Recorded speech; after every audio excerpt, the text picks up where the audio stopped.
आत्मबंधन masters, my dear friends, my dear creators, कैसे हैं आप सब? बिल्कुल अपनी लाइफ में आगे बढ़ रहे होंगे, खुश होंगे, हैप्पी होंगे, हेल्दी भी होंगे। यस मास्टर्स, तो मैं Ranjana Sharma lotus calling channel से आपका तहे दिल से स्वागत करते हुए आगे पहुंचने वाली हूं भविष्य मौलिका पुराण में। पहले तो आप बताइए आप सब कैसे हैं? बिल्कुल मस्त, बिंदास, तंदुरुस्त? यस, तथास्तु तथास्तु तथास्तु हम अपने आप को कह सकते हैं। मैं भी वैसे ही हूँ, तथास्तु for me. Thank you so much. We are creators, we create our own reality. हम अपनी रियलिटी को खुद क्रिएट करते हैं। ओके तो ऐसे ही रियलिटी को क्रिएट, अगर पॉजिटिव करेंगे तो पॉजिटिव होगा, नेगेटिव करेंगे तो नेगेटिव ही होगा।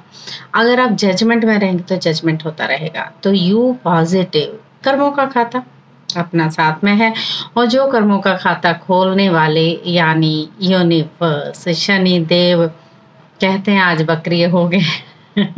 मुझे एस्ट्रोलॉजी का इतना नॉलेज तो नहीं है, बट सुनने में आई है ऐसी चीज़ें, तो इसलिए उथल पुथल तो है ही। ज़िंदगी की हेडेक होना, बहुत ताम झाम होना, गुस्सा आना नेचुरली होगा।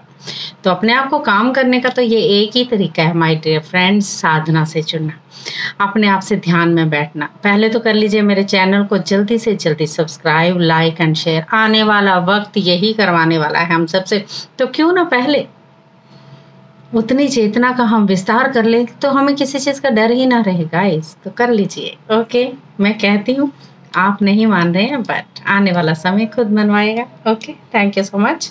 चलिए जी स्टार्ट करते हैं। आज 27 अध्याय यानी 27वां अध्याय माधव। इसमें बताया गया है माधव, कल्कि का नाम माधव क्यों होगा, कल उसमें माधव नाम का बताया गया है कि माधव नाम का महत्व क्या है।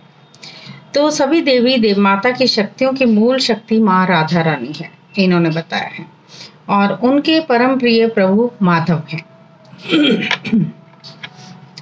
कलयुग के इस अंतिम समय में भगवान कल्कि के माधव नाम का बड़ा ही विशेष महत्व है। द्वापर युग में भगवान श्री कृष्ण ने वचन दिया था, कलयुग के अंत में माधव नाम सबसे बड़ा उद्धार का नाम होगा। माय डियर फ्रेंड्स, जो भी मेरे चैनल को देखते हैं, मेरे कमेंट में जय माधव लिख दीजिए तो अच्छी बात होगी, क्योंकि मुझे पता चलना चाहिए आप लोग माधव के साथ जुड़ रहे हैं, और वो आगे आने वाला वक्त आप संजो के चल रहे हैं। तो जय माधव लिख दीजिएगा। तो द्वापर युग में भगवान श्री कृष्ण ने वचन दिया था, कलयुग के अंत में माधव नाम सबसे बड़ा उद्धार का नाम होगा। महापुरुष भीम भोई ने स्तुति चिंतामणि नामक ग्रंथ में रचना की है। इसका अर्थ है म अक्षर अथवा माधव। हृदय में लय लगाकर भजन करो, जिससे तुम महिमंडल में रह पहुंच मतलब कि पाओगे, महिमंडल में रह पाओगे। जो व्यक्ति माधव का आश्रय नहीं लेंगे, वह लोग युग परिवर्तन के साथ युग धर्म संस्थापना में नहीं होंगे। ठीक है, निकल लोगे सब पहले। तो जय महाधव का करना शुरू कर दीजिए, सुबह दोपहर शाम, लेकिन उसमें मन में जजमेंट नहीं लाना है गाइस। ठीक है, यस। तो फिर चंद्रकल्प टीका ग्रंथ में महापुरुष शिशु अनंत महाराज लिखते हैं, यहाँ महापुरुष शिशु अनंत दास जी ने माधव नाम का महत्व और म अक्षर के महत्व का वर्णन किया है। जो भक्त म अक्षर अथवा माधव नाम को भजन करेंगे, वही भक्त अनंत कलिका लीला को दर्शन कर पाएंगे। फिर महापुरुष शिशु अनंत जी ने लिखे हैं, म अक्षर महाऔषधि है। महाभव सागर से उद्धार और कल्कि भगवान के दर्शन के लिए म अक्षर सबसे बड़ा महाऔषधि है। जो माधव नाम भजन करेंगे, वह भक्त 33 करोड़ देवी देवताओं को आशीर्वाद भी प्राप्त कर पाएंगे। फिर महापुरुष अच्युतानंद जी ने कई फूल मलिका में आई भगवान कल्कि के माधव के बारे में ये रचना की है कि कल्कि लीला कलयुग के अंत में जिस समय भगवान कल्कि संभल नगर में अवतरित होकर करेंगे, उस समय उनका नाम माधव होगा, और जिस समय सारे विश्व में संहार लीला धर्म संस्थापना होगी, उस समय वही माधव दिव्य कल्कि रूप धारण करेंगे। ऐसा समय आ गया आएगा, सारे विश्व में भक्त लोग बोलेंगे माधव ही कल्कि है। माधव भक्त नाम से भक्त लोग उद्धार होगा। माधव नाम से रोग बीमारी आपद मनुष्य लोगों को रक्षा मिलेगी। माधव नाम से पंचभूत के प्रलय मानव लोगों का उद्धार होगा। और जिस समय विश्व में माधव नाम गूंजेगी उसी समय माधव भी आ गए होंगे, पर उनको कोई पहचान नहीं पाएगा, उनके पास कोई नहीं जा पाएगा, उनके दर्शन नहीं कर पाएगा और आगे ऐसी ही स्थिति आएगी। महापुरुष बलराम दास ने अपने पवित्र ग्रंथ भविष्य मलिका में लिखा है, जो मैं पढ़ रही हूँ। इसका अर्थ है कलयुग के शेष में भगवान कल की अष्टभुजा में अष्ट आयुष धारण करके विश्व का सबसे शक्तिशाली अवतार लेकर जन्म होंगे। जो भक्त लोग माधव भजन करेंगे, नाम का भजन करेंगे, वही भक्त कलमुष से उद्धार होकर सत्य को जाएंगे। 2012 में कलयुग का अंत क्यों नहीं हुआ? जो कहते हैं ना, माया कैलेंडर में ये लिखा 2012 में प्रलय आएगा, धरती ये हो जाएगा वो हो जाएगा, ये सुनने में चीज़ें आई तो थी, मेरे भी कहीं कहीं कानों में पड़ी थी, पर मैं इन चीज़ों में ज़्यादा महत्व नहीं देती। तो इसमें ये लिखा है 2012 में कलयुग का अंत क्यों नहीं हुआ। वैज्ञानिक दृष्टिकोण से 2012 में बड़ा परिवर्तन का समय था, लेकिन मालिका शास्त्र के अनुसार 2012 में युग परिवर्तन और धर्म संस्थापना का समय नहीं हुआ था। इसलिए भगवान ने उस विपरीत समय को टालकर भक्तों को मनुष्य समाज की रक्षा की थी। युग परिवर्तन अभूतपूर्व संकेत और पंच महाभूतों का असंतुलन, उसके बारे में यहाँ पर चर्चा की गई है। सनातन शास्त्रों के अनुसार युग परिवर्तन केवल एक कालखंड का अंत नहीं, बल्कि एक व्यापक प्राकृतिक आध्यात्मिक और लौकिक घटना होती है। जब एक युग से दूसरे युग में संक्रमण होता है तो ये परिवर्तन पूरे ब्रह्मांड में स्पष्ट रूप से अनुभव किया जाता है। युग परिवर्तन की ये प्रक्रिया केवल मानवीय और सामाजिक घटनाओं तक सीमित नहीं रहती, बल्कि महापंचभूतों यानी पंच महाभूतों पृथ्वी, जल, अग्नि, वायु, आकाश में भी असाधारण असंतुलन उत्पन्न होता है। वर्तमान समय में जो घटनाएं हम देख रहे हैं वे इस बात का प्रमाण है कि हम कलयुग से सतयुग की ओर बढ़ रहे हैं। अग्नि तत्व का असंतुलन, तापमान में अभूतपूर्व वृद्धि हो रही है। कई स्थानों पर 50 और 60 डिग्री सेल्सियस तक अधिक तापमान देखा जा रहा है।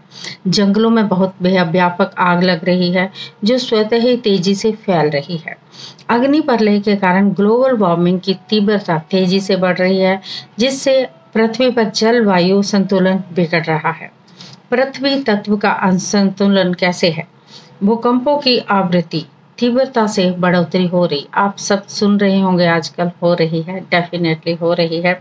और वो ये दर्शाता है कि पृथ्वी की भूगर्भीय संरचना अस्थिर हो रही है।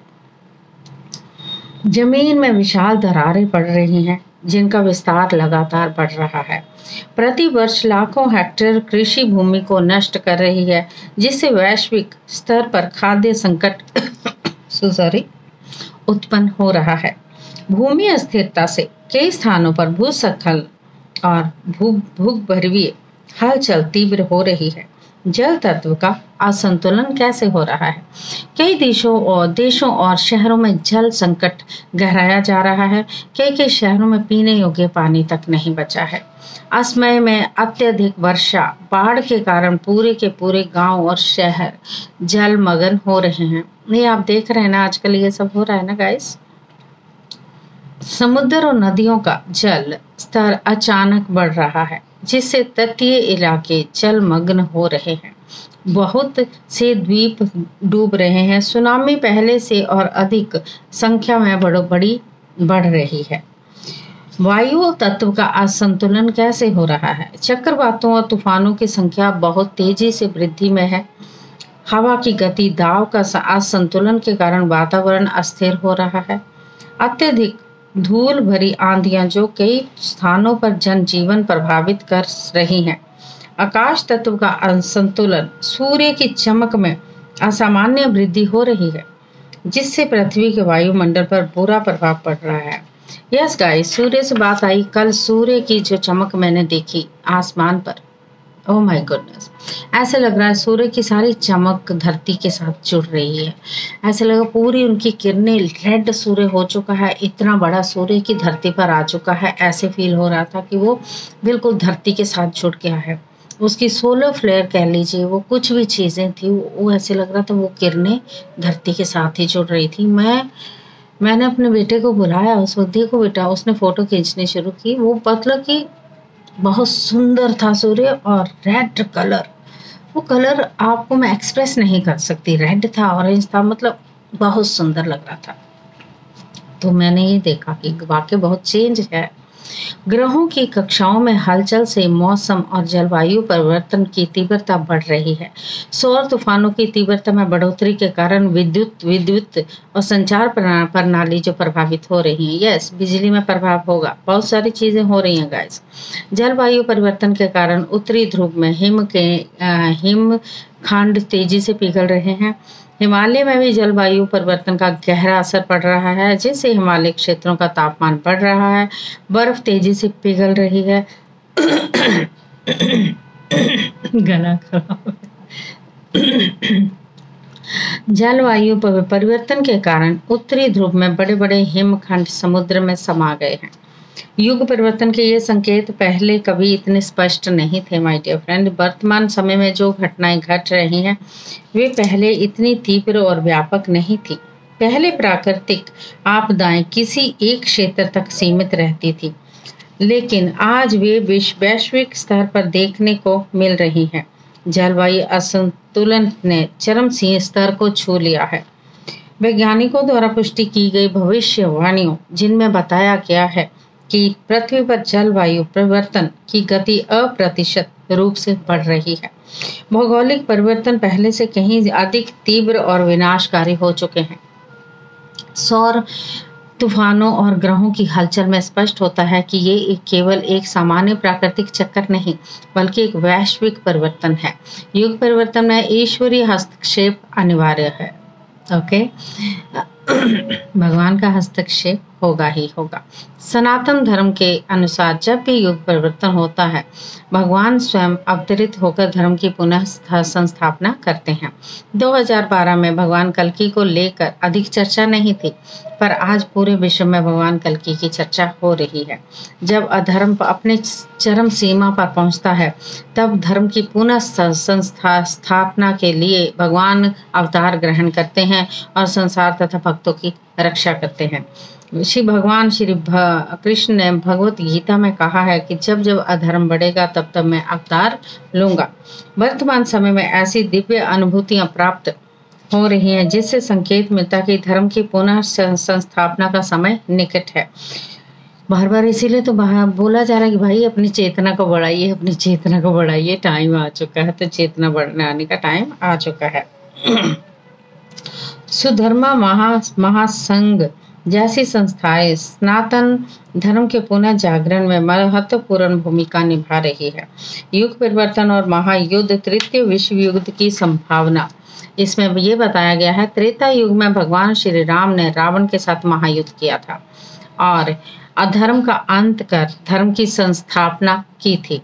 द्वापर युग में श्री कृष्ण, भगवान श्री कृष्ण महाभारत युद्ध के माध्यम से धर्म राज्य की पुनः स्थापना किए थे।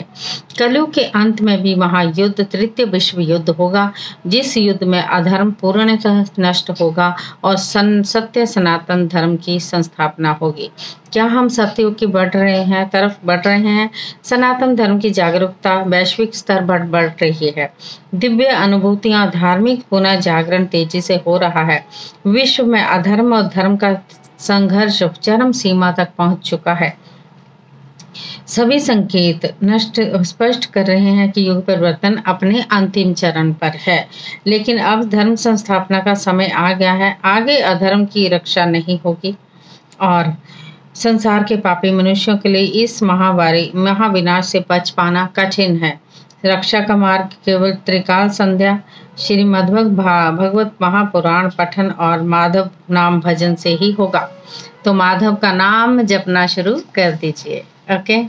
यस, तो आगे इसमें बताया है धर्म संस्थापना की मुख्य संख्याएं क्या क्या हैं, वो एक और मैं ले लेती हूँ यहाँ पर। उन्होंने बोला 07, 17, 27 और 13 ये संख्याएं हैं, यानी 7, 17, 27 और 13 तारीख मंगलवार, शनिवार, गुरुवार धर्म संस्थापना में संख्या का बड़ा महत्व है।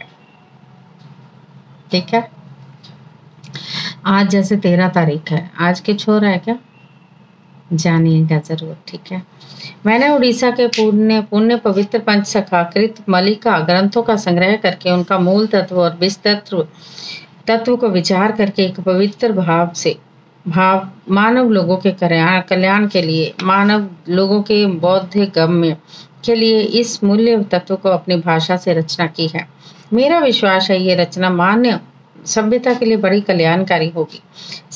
अभी कलयुग का अंत हो चुका है और सतयुग का सामान्य आभास धरती पर आ रहा है, पर आगे सतयुग को बनाने के लिए भगवान विष्णु धरती पर बड़ा परिवर्तन लाएंगे। मनुष्य समाज में जिस व्यवहार धारा और कर्म में मानव लोग रह रहे हैं उसमें संपूर्ण परिवर्तन होगा। भविष्य मलिका, त्रिकाल संध्या, भागवत पठन और माधव नाम के प्रचार के माध्यम से मनुष्य लोगों के आचरण, उच्चारण, तामसिक स्थिति में परिवर्तन आएगा। विश्व में अल्पसंख्यक पवित्र मानव त्रिकाल संध्या और भागवत पठन करेंगे।